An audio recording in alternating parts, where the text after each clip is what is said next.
बिस्मिल्लाहिर्रहमानिर्रहीम, अस्सलाम वालेकुम। मैं हूं ईसा नकवी, मेरे साथ साकिब बशीर मौजूद हैं। साकिब बशीर साहब, फैसल चौधरी साहब ने ट्वीट किया, फिर बाकी तहरीक इंसाफ के लोगों ने बड़े वाज़ेह तौर पर यह कहा है कि हुकूमत जो है उसके पल्ले कुछ भी नहीं है। इन्होंने तो कहा था कि हम एक्सेस देंगे, तो एक्सेस तो ये दे नहीं सकते इमरान खान तक, तो इनके हाथ में तो लगता है कि कुछ भी नहीं है।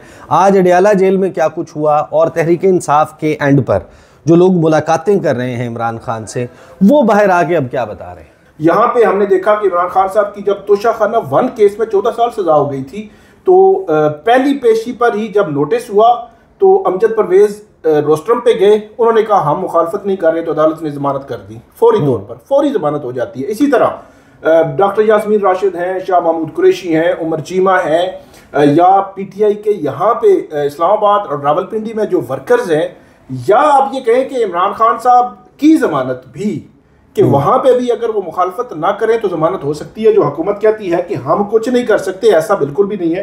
तो ये उन्होंने उमर अयूब जो है उन्होंने ये बात की है कि जो जमानतें हैं उनमें हुकूमत मुखालफत ना करे।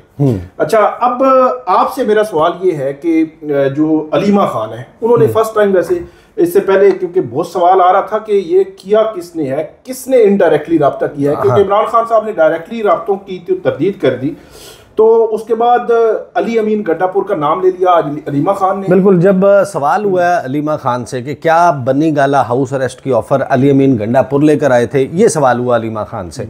इस पे अलीमा खान ने कहा कि जी, अली अमीन गंडापुर ही हाउस अरेस्ट की ऑफर लेकर आए थे, मेरे ख्याल से मुज़ाकरात करने वाले संजीदा नहीं। जब ये बात हुई, फिर उसके बाद इसी दौरान आप ये देखें कि इमरान खान जो हैं वो जो गुफ्तगू कर रहे हैं वो अब अलीमा खान के ज़रिए दोबारा से सामने आना शुरू हो गई है। क्या कहा गया, मुज़ाकरात चलाने हैं तो चलाएं, रोका किसने है। जेल के अंदर मुलाकात करवाने के लिए सुबह 7 बजे दरवाजे खुलते हैं, अब क्यों मुज़ाकराती कमेटी को नहीं मिलने दिया जा रहा। फिर इमरान खान ने कहा कि पहले ये संजीदगी दिखाए, फिर दीगर मामलात पर बात होगी। साथ ही अलीमा खान ने यह कहा कि हमारा भाई 1.5 साल से जेल में है, डील करना होती तो कर चुके होते। पहले दिन से डील की ऑफर्स आ रही हैं, लेकिन बराह रास्त किसी ने राब्ता नहीं किया। 1.5 साल से जेल में रखकर अब क्या हाउस अरेस्ट रखेंगे। इमरान खान 2 साल से कह रहे हैं 9 मई पर जुडिशल कमीशन बनाएं। नून लीग के अपने लोग कह रहे हैं जो ऑर्डर आएगा वही करेंगे। जमहूरियत के अंदर कमीशन ही बनते हैं, बोल बोल कर थक गए, जुडिशल कमीशन बनाएं, कैदियों को रिहा करें। तो ये बड़ा ही क्लियर जो है वो मैसेज एक तो आ रहा है। दूसरा, जो लैंग्वेज जिस किस्म की इस्तेमाल हुई है वो बड़ा हैरान कुन है। इमरान खान ने कहा, अब अलीमा खान ने कहा कि इमरान खान ने कहा है कि दुश्मन हो लेकिन कमीना ना हो। इमरान खान मांगते हैं बच्चों से बात कराएं, डॉक्टर से चेक करवाया जाए, किताबें पहुंचाएं। इन तीनों चीज़ों पर ये जो है वो काम नहीं किया जाता, ये कहा। फिर उस साथ ही ये कहा कि जो ये इस सारी गुफ्तगू में ना, साथ में फिर पाकिस्तान तहरीक इंसाफ ने कुछ जो प्रेस कॉन्फ्रेंस की है, उस प्रेस कॉन्फ्रेंस में बड़ा हैरान कुन था कि आज उमर अयूब साहब ने एक मरतबा फिर जो है वो माफ़ी वाली बात की कि इमरान खान जो है उन्होंने सबको माफ़ करने का ऐलान किया है। इमरान खान ने कहा है कि मैंने पाकिस्तान के लिए सबको माफ़ कर दिया, और गवाह बनाकर उन्होंने जनाब ये दावा किया है कि इसमें कोई वो दूसरी बात नहीं है कि ये जो लोगों के जहन में मौजूद है कि इमरान खान अगर बाहर आ जाएंगे तो फिर कोई बदले का सीज़न शुरू हो जाएगा, किस किस्म का कोई एक नया सिलसिला शुरू हो जाएगा। फिर एक जो बात जिसके ऊपर मामला फंसा हुआ था वो था कि तहरीक इंसाफ हुकूमत कह रही थी कि लिख के दे, आप हमें लिख कर दें, और तहरीक इंसाफ नहीं, उसमें अब एक पेशरफ्त हो गई है। अच्छा, मेरी इतला ये है कि पेशरफ्त हो गई है। पहले ये मामला था हुकूमत का, जिससे ये तहरीक इंसाफ के लोगों को लगता था कि एक कागज़ होगा, उस कागज़ पर डिमांड्स लिखी होंगी, डिमांड्स के नीचे इमरान खान के नॉमिनेटेड लोगों के सिग्नेचर्स मौजूद होंगे। फिर हुकूमत एक प्रेस कॉन्फ्रेंस करेगी और उस प्रेस कॉन्फ्रेंस में उस कागज़ को लहराया जाएगा और कहा जाएगा कि ये देखो जी, ये हमसे NRO मांग रहे हैं। दूसरी तरफ आप हैरान हो कि हुकूमत उसके अहम तरीन वज़रा बैठ कर ये कहते हैं कि जो जेल में बैठा हुआ बंदा है वो हमें गारंटी देके 2029 तक आप हमें नहीं छेड़ेंगे। लेकिन अब ये हुआ है कि तहरीक इंसाफ ने हुकूमत के लोगों को कहा है कि अगर आप इन राइटिंग चाहते हैं, आप हमारी इमरान खान से मुलाकात होने दें, इमरान खान से मुलाकात के बाद हम आपको लिख कर दे देंगे जो हमारे मुतालबात हैं। और उसमें जो इंटरनली तहरीक इंसाफ की डिबेट हुई है, इस सारे मामले पर बात हुई है कि ये अगर 2 लाइनें हैं, ये लिख कर देनी भी हैं तो इसमें कोई हर्ज नहीं है, इनको लिखा इस तरीके से जाएगा, इसकी लैंग्वेज ऐसे ड्राफ्ट की जाएगी कि जिसको हुकूमत जिस पर्पज़ के लिए अगर इस्तेमाल करना चाहती है तो वो ना कर पाए। दूसरा एक खदशा जो तहरीक इंसाफ का इन मुज़ाकरात को लेकर है वो इस हवाले से है कि इंटरनेशनली जो दबाव पैदा हुआ है, उस दबाव के तहत तहरीक इंसाफ के लोग समझते हैं कि ये मुज़ाकरात के लिए बैठे हैं, और जब हम मुज़ाकरात के लिए बैठ गए हैं तो मुज़ाकरात को तूल देकर उस दबाव को ज़ाइल करने के लिए इनके पास एक उज़र आ गया है कि ये बता दें उनको कि भाई आप जिनके मुतल्लिक बात कर रहे हैं, जिनकी आप आवाज़ उठा रहे हैं, वो पार्लियामेंट सबसे सुप्रीम फोरम है पाकिस्तान का, वहाँ पर बैठ रहे हैं, हम तो उनसे डायरेक्ट बातचीत कर रहे हैं।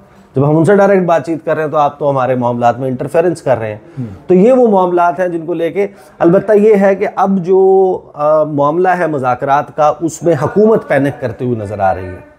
ये कि इमरान खान तक एक्सेस देना है, ये हुकूमत ने कमिट किया था ना, तो बैक ऑफ कौन कर रहा है? बैक ऑफ हुकूमत कर रही है। और उसकी वजह यह है कि जब आप इनकी बॉडी लैंग्वेज देखते हैं ना कि शहबाज शरीफ को वसवसे आ रहे हैं, जावेद लतीफ़ बैठकर जो है वो कह रहे हैं कि डंडे के ज़ोर पर हमें कहा जा रहा है कि इसको बाहर निकाल दो, तो कोई तो कह रहा है ना, ये बात हवा में नहीं आई, ये बात जहन की इख्तरा नहीं है कि किसी ने कह दिया और आपने इसके ऊपर यकीन कर लिया। जब जावेद लतीफ़ आपको टेंशन में नज़र आएंगे और नवाज शरीफ का माउथ पीस, 8 फरवरी से लेकर आज तक टेंशन में नहीं, वो बेसिकली जो नवाज शरीफ ने पैगाम रसानी करनी होती है, जो नवाज शरीफ ने ब्लैकमेलिंग करनी होती है, वो जावेद लतीफ़ के थ्रू होती है। वो दरवाज़ा है जहाँ से ये ब्लैकमेलिंग जो है वो सारा सिलसिला चलता है। लेकिन अब कुल मिला के जो है वो स्टोरी यही समझ आ रही है। मुझे ये बताएं कि जो ये केस है अलकादिर ट्रस्ट का, इसमें क्या वाकई इसको लिंक करना इस बात से कि मुज़ाकरात के नतीजे पे अब इस केस के फैसला या इस केस का नतीजा जो है वो तयन होगा उसका, क्या ये बात दुरुस्त है? असल में लिंक कर सकते हैं। उसकी वजह यह है कि वैसे तो रूटीन में अगर 23 दिसंबर को फैसला आ जाता तो वो सलमान सफदर जो है उन्होंने अपील बिल्कुल तैयार की हुई है, सिर्फ उस पर सिग्नेचर भी लिए हुए हैं, सब कुछ जो है वो सिर्फ डालना है कि ये जनाब फैसले को हम चैलेंज कर रहे हैं। तो वो 24 दिसंबर को चैलेंज हो जाती, 25-26 को वो फिक्स हो जाती और नोटिस हो जाते 4, 5, 6 जनवरी के, और अब तक एक नोटिस में एक समाअत हो चुकी होती, तो 13 जनवरी तक तो दूसरी समाअत और 25 जनवरी को हो सकता है बेल जो है वो हो चुकी होती। तो आप सिनेरियो देखें ना, तो ये एक बार्गेनिंग के लिए एक मेरा ये ख्याल है कि कहीं ना कहीं इस्तेमाल हो रहा है। अब अदालत को ये कहना ये मुनासिब नहीं है कि अब जज साहब जो है वो ऐसा कर रहे हैं, हो सकता है जज साहब फैसला लिखने में कोई ताख़ीर हो रही हो।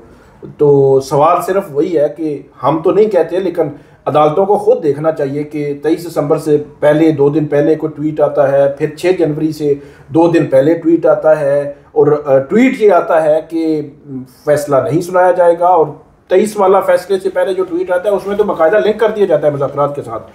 तो इस सिनेरियो को अदालतों को खुद देखना चाहिए कि ये जो बहस मुबासे शुरू हो चुके हैं, जब अदालत ने 18 दिसंबर को खुद कहा था कि 23 दिसंबर को फैसला सुनाएंगे, आप देखें 19, 20, 21, 22 4 दिन थे, 4 दिनों में उन्होंने फैसला, जज साहब को आइडिया होगा ना कि 4 दिनों में फैसला लिख लेंगे, तो इसलिए 23 की तारीख दी थी। तो फिर 6 जनवरी आ गया, फिर 13 जनवरी आ गया, तो फिर इस किस्म की 2 पैराग्राफ ही जारी करने थे ना, शॉर्ट ऑर्डर जारी कर देते। नहीं, एक और भी सिनेरियो है, 18 दिसंबर को कहते हैं कि अभी हम फैसले की तारीख नहीं दे रहे, और बेशक 2 दिनों के बाद बताते जी 20 जनवरी को फैसला सुनाया जाएगा, तो कोई बहस मुबासा ना होता, कोई सवाल ना उठता, कोई चीज़ ही ना होती, रूटीन की एक बात होती कि ठीक है जी 20 जनवरी को फैसला सुनाया जाएगा। लेकिन जो सिनेरियो बना है, जो सिचुएशन बनी है, इस सिचुएशन की वजह से बहुत ज़्यादा सवालात उठे हैं और अदालतों को मेरा ख्याल में देखना चाहिए। और फिर अगर इस किस्म की सिचुएशन बन जाए कि बहुत बड़े पैमाने के एक मतलब बहस मुबासा शुरू हो गया, और ख़ास तौर पर जो आम जनरल पब्लिक है उसका इन अदालतों पर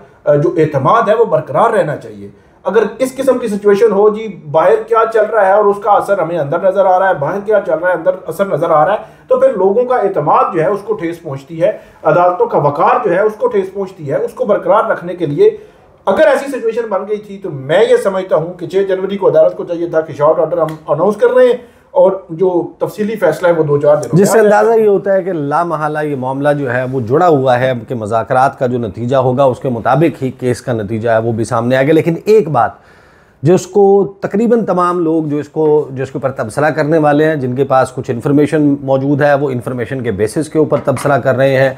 कुछ लोग हैं जिनके जो बराह रास्त खबर दे रहे हैं। ये सबको मालूम है कि डिसाइसिव फेज़ यही है, फैसला कुन मरहला यही है। और ये जनवरी का महीना है, इसमें जो इंटरनेशनली मामलात हो रहे हैं, आप देखें कि ये हुकूमतें जाने का सीज़न है। और इसके ऊपर मैं ज़रा तफसील से बात करूँगा असदुल्ला खान साहब के साथ भी कि हमारे पूरे रीजन में और पूरी दुनिया में जो गुज़श्ता साल हमने देखा, साल 2024, वो इलेक्शंस का साल था, हुकूमतें बनने का साल था। टुवर्ड्स द एंड एक हुकूमत गई जो हसीना वाजिद की थी, फिर बशारुल असद वाला मामला हुआ। अब तो जो है वो एक फुलझड़ी चल रही है, जर्मनी से लेके फ़्रांस तक, कनाडा तक, बरतानिया के पीछे वो सारे मामलात चल गए हैं। तो ये एक अजीब व गरीब किस्म की वेव है, एक अजीब व गरीब किस्म का फेज़ है। और इसमें ये महीना अमेरिका में जो तब्दीली हो जाएगी, जो वकू पजीर तो हो चुकी थी लेकिन उसने एक्चुअलाइज होना है 20 जनवरी ऑनवर्ड, इसके साथ बहुत सारे मामलात लिंक्ड हैं। और 31 जनवरी की डेडलाइन, इसको आप हल्का ना लें, 31 जनवरी की डेडलाइन में जो राज पन्हा है वो इसी इंटरनेशनल सिनेरियो से जुड़ा हुआ है और फिर उसी के नताइज आपको आते हुए नजर आएंगे। अब तक के लिए इतना ही। मुझे और साकिब बशीर को इजाज़त दीजिए। अल्लाह हाफिज़।